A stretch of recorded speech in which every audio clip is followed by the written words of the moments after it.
Hey everyone, I'm Sage Valentine and welcome to my channel of the same name. Right now I wanted to talk to you guys about a situation that actually happened this past week regarding some teenagers and a couple residents who felt like these kids were not where they were supposed to be. In case you don't know, there was a situation in McKinney, Texas, where this white kid was having a pool party, I guess because school is out and everything. And they invited a lot of their classmates who were African American. And apparently one of the neighbors did not like this. Did not like seeing these black kids smiling and laughing and carrying their towels and dressed in swimsuits and just having a fun time. So they decided to go call the police, the authorities, security, to fix this situation because of a so-called fight that happened. Not once did this person mention, though, that a grown woman struck a 19-year-old girl in the face because that girl would not allow her to sit up there and verbally abuse some teenagers by calling them the N-word and telling them that all they would see in their lives were prison bars. Just like the bars outside of the pool, or the fact that these kids, I guess she must have known that some of them were from the area and told them to go back to their Section 8 housing. Little does that idiot know that Section 8 housing does not discriminate, and people of all different colors are on welfare and public assistance and Section 8 and everything under the sun. But then that goes back to that welfare queen thing that they try to perpetuate in this world, and I just don't understand why that thing is still going on. I mean, it started before I was even born, and it still pops up in the media, but I digress.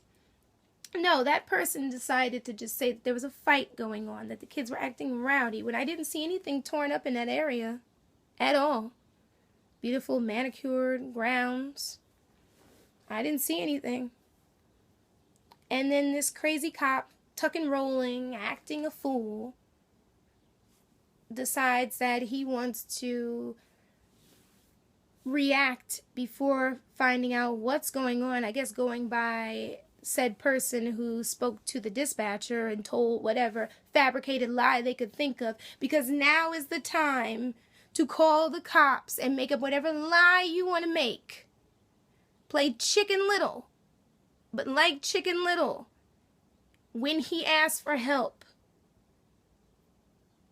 at the end of the story, no help came because they were tired of him playing Chicken Little. And said cop decided to assert his authority on these kids who did not fight him. The only time the kids got upset was when he was throwing around that 14-year-old girl. But all the media wants to talk about is how bikini-clad she was, this woman. It's a 14-year-old girl. You are not a woman till you're over 21. That's the way that I feel about it. And really, you're not a woman till you're over 25, probably not even till you're 30. You're just kind of floating there for a while. But no, she's a woman, okay? And in their eyes. And they decide to talk about her swimsuit, when the chick was covered in a towel and this man ripped it away from her. And if no one could see anything sinister about that, then a lot of people must be blind, seriously, or live in a dream world. Then this man forces her to the ground. She's on the ground. She's crying. She's saying she wants to see her mother. What does he do?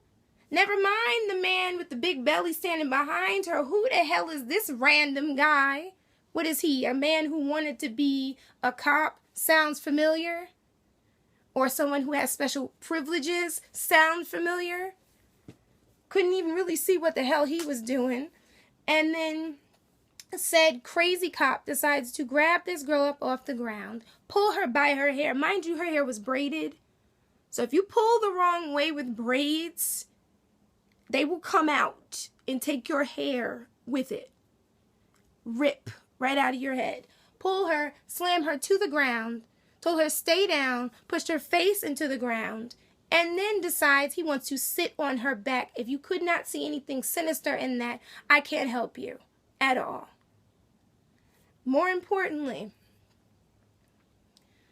the boys who came to her aid, who did not reach for her gun, for his gun actually, who did not do anything sinister towards this man, get a gun pointed in their face and they're running off. And what did the cops say? Go get those MFers. These kids, young millennials, young black males, young black females, are slowly losing their childhood and losing their innocence from having to see this violence and being brutalized like this. And it makes me upset because of the childhood that I had, where I didn't have to see all that stuff. But see, that's what happens when you're sheltered, which I was sheltered as a kid. But then again, who's to say these kids weren't sheltered and their parents just decided to let them out to go to their classmates' party? They don't treat these kids like they're kids. They just refer to them as adults. Doesn't matter the age.